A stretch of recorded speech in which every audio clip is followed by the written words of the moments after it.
outside! You've been playing for 5 hours already. Go play with your friends. Games do nothing for you. They're useless. You've been in this situation, right? But what if I told you they're not completely right?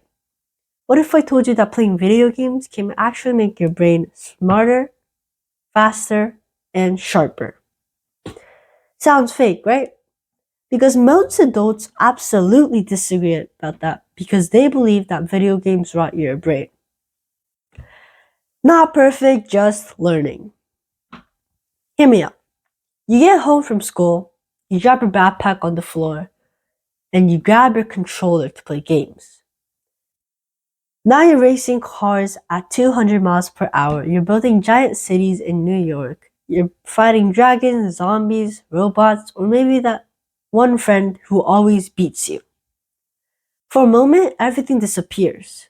Homework, gone. Chores, gone. Your brain is locked in, and your heart is racing.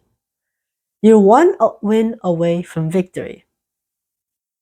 And then the scariest sound known to gamers comes out. Turn off the video games! Instant panic. You pause the game, you hide the controller, and you pretend you were doing homework. Now let me ask you something. Are video games actually bad for you, or could they be secretly good for your brains? Because most adults think video games are absolutely a waste of time. They imagine kids sitting on the couch absolutely doing nothing. But the truth is, it's actually way more interesting. Video games can help your brain in ways people don't realize. And a lot of kids are addicted to video games. And that includes me. And I know from this experience because I personally play Clash Royale. And yeah, I might be a little addicted. I'm at 7.3k trophies, hundreds of battles, and apparently I spent 120 hours playing. When I asked ChatGPT to calculate my total playtime, I was honestly shocked. 120 hours.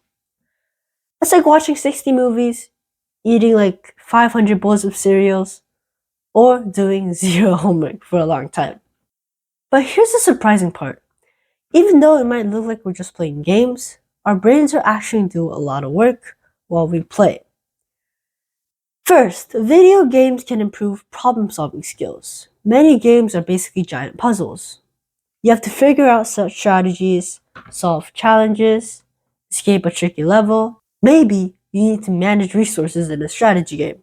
Your brain is constantly thinking.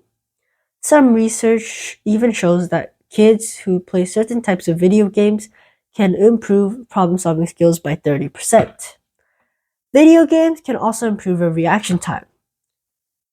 In fast games, things happen in milliseconds. 1 second, everything's calm, and the next second, something jumps out and you have to react instantly.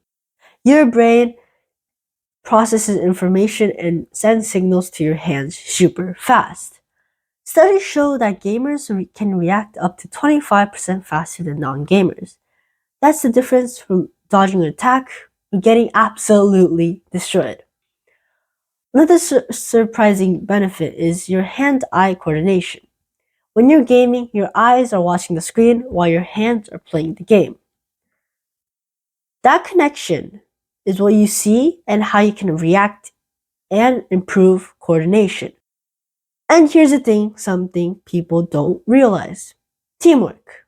It's important in life, it's important in jobs, it's important in everything if you have a partner.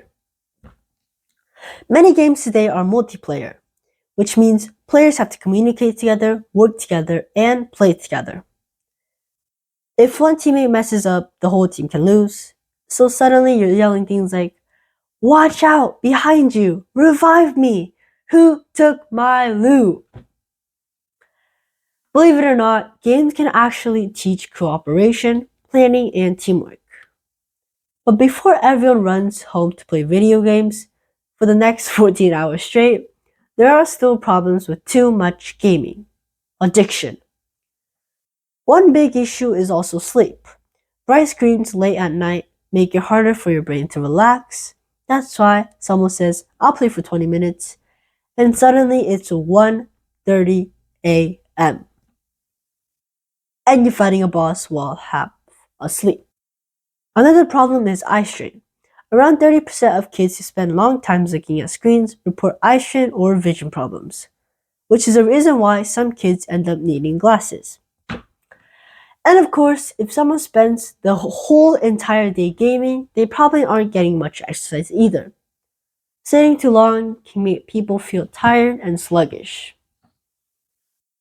So the real problem isn't the video games themselves. It's too much gaming. Think of it like pizza. Pizza is amazing. If you eat pizza for breakfast, lunch, dinner for 7/24, eventually your body will say, okay, we need some vegetables. We can't live like this. Video games are kind of like the same way. Playing sometimes can be fun, relaxing, and even helpful for your brain. But playing all day probably isn't the best idea. So maybe the real question isn't, are video games bad? Maybe the better question is, how much gaming is the right amount?